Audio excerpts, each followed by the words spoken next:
Stefans!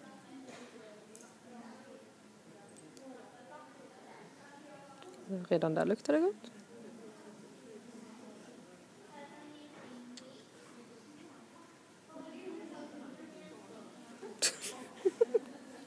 Hoppar över gör han ju. Jo. Ja, det kan man ju inte anklaga honom för. Att inte...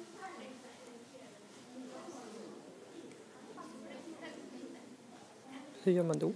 Ja.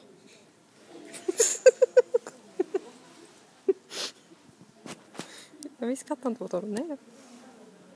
Släpp. Jo, jag kan.